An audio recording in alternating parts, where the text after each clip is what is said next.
बिस्मिल्लाहिर्रहमानिर्रहीम। अस्सलाम वालेकुम। मैं हूं आपके साथ मोहम्मद मुदस्सिर। जैसा कि मैंने एक वीडियो जिसमें डिस्कस किया था कि एयरपोर्ट सिक्योरिटी फोर्स के लिए रिक्वायरमेंट्स क्या हैं, कौन कौन से लोग अप्लाई कर सकते हैं, एलिजिबिलिटी क्राइटेरिया क्या है।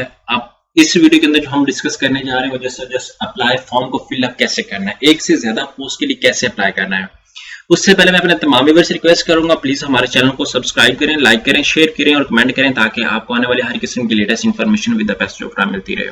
अब बात यह है कि आपके बेनिफिट के लिए हमने होम अप्लाई की भी सर्विस शुरू की है। आप पाकिस्तान या इंटरनेशनल लेवल 2 स्कॉलरशिप के लिए, एडमिशन के लिए, जॉब के लिए किसी भी जगह अप्लाई करवाना चाहते हैं तो घर बैठे आप हमारे व्हाट्सएप नंबर 0301 2027 इस नंबर पे कांटेक्ट करके तमाम इन्फॉर्मेशन को फ्री हासिल करके विद मिनिमम कॉस्ट के साथ आप अप्लाई करवा सकते हैं। चलते हैं, अब डिस्कस कर लेते हैं। यहाँ पे आप देखेंगे, यहाँ पे आपने सर्च करना है join asf.gov.pk Pakistan airport security force. जैसे इसकी ऑफिशियल वेबसाइट के ऊपर आते हैं तो आपके सामने जो है उनका पोर्टल ओपन हो जाता है। यहाँ पे आपने अप्लाई ऑनलाइन के ऑप्शन पे क्लिक आउट करना है। जैसे अप्लाई ऑनलाइन के ऑप्शन पे क्लिक आउट करना है तो आपके सामने ये सारी चीजें आ जाती हैं। लेकिन मैं आपको बता दूं, आपने फॉर्म फिलअप इस वे से करना है कि कोई भी इंफॉर्मेशन रॉन्ग ना हो। यहाँ पे आपने CNIC मेंशन करना है विदाउट डैशेस। आपने अंदर कोई स्लैश मेंशन नहीं करनी। अब एग्जांपल टू से दैट मैं मेंशन करता हूँ 31101 31101 4881415 ये लगा देता हूँ। ईमेल एड्रेस लगा देता हूँ यहाँ पे मैं डिजिटल हाजी, और यहाँ पे पासवर्ड में लगा देता हूँ कोई भी पासवर्ड लगा दें। ये ईमेल आपके पास ऐसी होनी चाहिए जो आपके यूज में भी हो। अब बाज़ वक़्त कैंडिडेट क्या करते हैं कि वो किसी और की ईमेल लगा देते हैं। वो कह रहे हैं password must contain 8 character and at least 1 upper case and 1 lower case letter and 1 number. ठीक है, आपके पास ऐसा होना चाहिए कि जिसके अंदर नंबर भी एक होना चाहिए। तो आपने लेटर इस तरह करके पासवर्ड अपना लिखना है। एग्जाम्पल से दैट यहाँ पे मैं लिख लेता हूँ। ठीक है, अब यहाँ पे मैं पासवर्ड लगा लेता हूँ। यहाँ पे आके पासवर्ड मैं लगा लेता हूँ। तो आपने भी क्या करना है, इस तरह पासवर्ड लगा लेना है। यहाँ पे कंफर्म पासवर्ड लगा लेना है। मैं भी इसी तरह यहाँ पे कंफर्म पासवर्ड लगा लेता हूँ। अब यहाँ पे मैं क्या करता हूँ, साइन अप पे क्लिक आउट करता हूँ। जैसे साइन अप पे क्लिक आउट करूंगा मेरा जो फॉर्म है वो क्रिएट हो जाएगा। अब यहाँ पे देख लेते हैं कि मेरा फॉर्म क्रिएट हो गया है या नहीं हुआ। अब थोड़ा सा फॉर्म थोड़ा सा टाइम ले रहा है। जैसे फॉर्म टाइम लेता है तो यहाँ पे देख सकते हैं कि ऊपर चेंज आ गया कि पर्सनल इन्फॉर्मेशन। यहाँ पे अब मैं क्या करता हूँ कि अपनी पर्सनल इन्फॉर्मेशन की तरफ मूव आउट करता हूँ। अब ये पासवर्ड मैं सेव कर लेता हूँ, लेकिन मैं अपने पास सेव नहीं कर रहा, लेकिन आप लोग सेव करेंगे। यहाँ पे अब आप अपनी प्यारी सी पिक्चर अटैच करें, जो आपकी पिक्चर आप एग्जांपल से दैट ये मेरे पास पिक्चर है।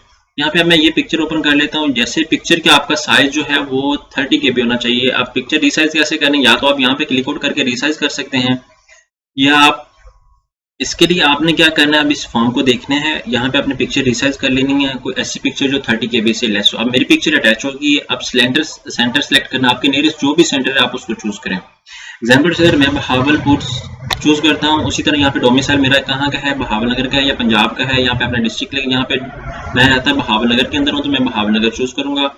आफ्टर दैट यहाँ पे मैं अपना नेम मेंशन कर देता हूँ, मोहम्मद मुदस्सिर मेरा नेम है। एग्जाम्पल टू से दैट यहाँ पे मैं एक्यूरेटली अपना नेम मेंशन कर देता हूँ। आफ्टर दैट यहाँ पे फादर नेम मेंशन कर देता हूँ। तो आप क्या करेंगे कि फादर नेम भी अपना एक्यूरेट वे से, एग्जाम्पल से दैट कोई भी फादर नेम है आपका जो आपका यूज में है वो आप यूज आउट करें। यहाँ पे मैं XYZ जो भी है वो फादर नेम यूज कर देता हूँ, बल्कि एक प्रॉपर तरीके से फॉर्म फिलअप करके आपको दिखा देता हूँ। ठीक है, तो आप यहाँ पे ये देखें। उसके बाद यहाँ पे डेट ऑफ बर्थ की बात की जाती है। सबसे पहले आपने मंथ देना है। एग्जाम्पल से दैट मेरा ये है। ठीक है, यहाँ पे आप या चूज कर लें, यहाँ पे क्लिक आउट करके यहाँ पे आप चूज आउट कर लें। एक्यूरेट वे से आपने अपनी डेट ऑफ बर्थ मेंशन कर दी। अगर कोई भी चीज इलीगल या कोई गलत चीज आपकी नजर आती है तो वो आपके कंसिडर नहीं की जाएगी। यहाँ पे आपकी एज भी मेंशन कर दी जाएगी। यहाँ पे आपको CNIC कास्ट आपकी क्या, एग्जाम्पल से दैट मेरी CHRI है तो मैं CHRI मेंशन कर देता हूँ। इसी तरह यहाँ पे जेंडर आपका मेल है फीमेल है, वो मेल है। एग्जाम्पल से दैट यहाँ पे मेरा मोबाइल नंबर ये आ जाता है, कॉन्टैक्ट नंबर भी ये आ जाता है। एग्जाम्पल से दैट यहाँ पे मैं कॉन्टैक्ट नंबर भी किसी और का मेंशन करता हूँ। सॉरी, मैं अपना मेंशन नहीं कर रहा क्योंकि यहाँ पे फॉर्म बाद में मुझे भी मिलना है। ये एक नंबर मेरा अपना एक और है वो मैं मेंशन कर देता हूँ 0205। ठीक है, 513 4004 यही नंबर आप अपना यूज में इनको भी दें। ठीक है, कॉन्टैक्ट नंबर। और इसी तरह ही आप यहाँ पे एक्यूरेट वे से इसको लेके चलें, क्योंकि यहाँ पे अगर आप इन्फॉर्मेशन प्रॉपर तरीके से एक्यूरेट वे से देंगे तो उन लोगों ने कांटेक्ट भी आपको करना है। इसी तरह यहाँ पे रिलीजन की बात आती है, रिलीजन आप ऐड करते हैं। यहाँ पे पोस्टल एड्रेस की बात आती है, तो एग्जाम्पल से दैट आपने एग्जैक्ट अपना पोस्टल एड्रेस मेंशन करना है। मैं शॉर्टकट ऐड कर रहा हूँ, क्योंकि इसलिए ऐड कर रहा हूँ क्योंकि मुझे फॉर्म को आगे प्रोसीड अप करना है। यहाँ पे एज रिलैक्सेशन, आपकी अगर कोई एज रिलैक्सेशन आप मांग रहे हैं तो इस कोटा के अंदर आप आएंगे, देन अपडेट करेंगे।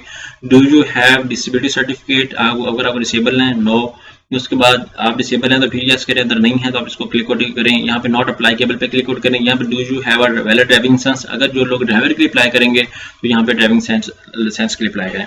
यहाँ पे अपडेट पे क्लिक आउट करें। जैसे अपडेट यहाँ पे एज रिलैक्सेशन यहाँ पे अगर आती है तो यहाँ पे आप देख लें, यहाँ पे provisional disable quota, government quota, arm forces, यहाँ पे एज रिलैक्सेशन नॉट क्लेम। आपने ये चूज करना है कि आपको क्लेम करने की कोई जरूरत नहीं है, आपको नहीं चाहिए एज रिलैक्सेशन। तो आपने क्या करना है, यहाँ पे आपने अपडेट कर देना है। यहाँ पे अपडेट करने के बाद सारा कुछ ओके हो जाएगा। आफ्टर दैट आपने क्या करना है कि जैसे ही अपडेट पे क्लिक आउट करेंगे तो उसके बाद नीचे आप आ जाए। नीचे आप आने के बाद यहाँ पे आप देखिए उन लोगों ने कहा inter only highest degree that you have completed. सिर्फ और सिर्फ एग्जांपल टू से दैट मैंने बीएस कंप्लीट किया तो मैं बीएस की डिग्री ऐड करूंगा, अगर मैंने मैट्रिक किया तो मैट्रिक ऐड करूंगा, अगर मैंने एफएससी किया तो एफएससी की ऐड करूंगा। एग्जांपल टू से दैट मेरी डिग्री जो है वो मास्टर है, उसके बाद यहाँ पे डिग्री मैंने की है BS BBA. After that date of clearance जो है वो मेरी क्लियर हुई थी 2021 के अंदर। यहाँ पे कोई भी मैं डेट ऐड कर देता हूँ, ठीक है, 2023 के अंदर एग्जाम्पल से छठे मंथ की। अब इंस्टीट्यूट कॉमसेट से मैंने डिग्री कंप्लीट की है तो यहाँ पे कॉमसेट से ऐड कर पूरी यूनिवर्सिटी का नाम लिखना है आपने। टोटल सीजीपीए एग्जाम्पल से मेरी 3.7 थी, 3.6 कर देता हूँ, टोटल थी 4। यहाँ पे आपने क्या करना है 3.7 कर देना है, ठीक है। आफ्टर दैट ये सेव कर लेना। सेव करने के बाद यहाँ पे प्रोफेशनल इन्फॉर्मेशन आपकी आ रही है। अगर आपने कोई प्रोफेशन को जॉब की है या आपको कोई एक्सपीरियंस है तो आप यहाँ पे मेंशन करें, अदरवाइज इसको स्किप आउट करें। एम्प्लॉयमेंट रिपोर्ट आपने कोई जॉब की वो भी ऐड अप करें। उसके बाद यहाँ पे अप्लाई नाउ पे क्लिक आउट करें। जैसे अप्लाई नाउ पे क्लिक आउट करेंगे तो आपने किस पोस्ट के लिए अप्लाई कर रहे हैं। Example to say that I am interested in, इस पोस्ट के लिए असिस्टेंट सब इंस्पेक्टर अप्लाई करें, ठीक है। हर पोस्ट का अलग अलग डे पे टेस्ट होगा, आप मल्टीपल पोस्ट पे भी अप्लाई कर सकते हैं। ये एक पोस्ट के लिए मेरा अप्लाई हो चुका है। नंबर ऑफ डाउनलोड, यहाँ पे आप अपनी रोल नंबर स्लिप को डाउनलोड करें, अपने पास रखें। जैसे आप डाउनलोड स्लिप करते हैं यहाँ पे आपका सारा टेस्ट सेंटर सारा कुछ सेम आ जाता है, ठीक है। यहाँ पे आप टेस्ट सेंटर सारा सेम कर लें, उसके बाद यहाँ पे आपको वो बता दें, ये आपके पास ऐसा रिकॉर्ड के तौर पे आ जाएगा। अगर आप कहेंगे कि मेरा टेस्ट इस डेट को आएगा तो वो टेस्ट की डेट आपको बाद में बता दी जाएगी। फिर physical medical test slip will be schedule की विजिटिंग, यहाँ पे आप टेस्ट स्लिप को सेव कर लें अपने पास, सेव करके अपने पास रख लें। अब मैं चाहता हूँ कि मैं एक से ज्यादा पोस्ट के लिए अप्लाई करूँ, तो अब मैं एक से ज्यादा पोस्ट के लिए कैसे अप्लाई करूंगा। यहाँ पे आप क्या करेंगे कि अप्लाई है, यहाँ पे अप्लाई के ऑप्शन पे क्लिक आउट करें। जैसे अप्लाई के ऑप्शन पे क्लिक आउट करते हैं तो यहाँ पे आप असिस्टेंट के लिए अप्लाई करें, यहाँ पे कारपोल के लिए अप्लाई करें, यहाँ पे कारपोल ड्राइवर के लिए करना चाह रहे हैं, असिस्टेंट के लिए करना चाह रहे हैं, एमटी ड्राइवर के लिए करना चाह रहे हैं, तो आप क्या करेंगे सब पे क्लिक आउट करके एक ही दम से आप अप्लाई करें। आई एग्री करने के बाद यहाँ पे आप अप्लाई पे क्लिक आउट करें। जैसे अप्लाई पे क्लिक आउट करेंगे तो आपकी जो इन्फॉर्मेशन है वो सेव अप हो जाएगी। यहाँ पे 4 पोस्ट पे आपने अप्लाई किया है, इस पोस्ट के लिए, इस पोस्ट के लिए। यहाँ पे डाउनलोड स्लिप की मैं बात करूँ तो डाउनलोड स्लिप के ऊपर क्लिक आउट करेंगे तो आपके सामने ये सारा डाटा आ जाएगा। जब सारा डाटा आ जाता है तो हर दफा जो है वो आपकी अलग अलग स्लिप आएगी, ठीक है। वो स्लिप आपने अपने पास रख लेनी। इसका मतलब है कि आप जितनी भी पोस्ट पे अप्लाई करना चाहते हैं एक सिंगल क्लिक के ऊपर आप अप्लाई कर सकते हैं। यहाँ पे आप डैशबोर्ड पे हैं, डैशबोर्ड के ऊपर आपका जो पोर्टल है वो आपको शो कर देता है कि आपने 4 पोस्ट के लिए अप्लाई किया है। यहाँ पे आपकी प्रोफाइल कंप्लीट है, अगर आप एडिट करना चाहते हैं एडिट भी कर सकते हैं, सारा कुछ कर सकते हैं। ये एक प्रॉपर प्रोसेस है अप्लाई करने का। तो आई होप कि आपको समझ आ चुकी होगी। और मजीद इन्फॉर्मेशन लेना चाहते हैं प्लीज हमारे चैनल को सब्सक्राइब कीजिए। जज़ाकल्लाह, शुक्रिया एंड अल्लाह हाफिज।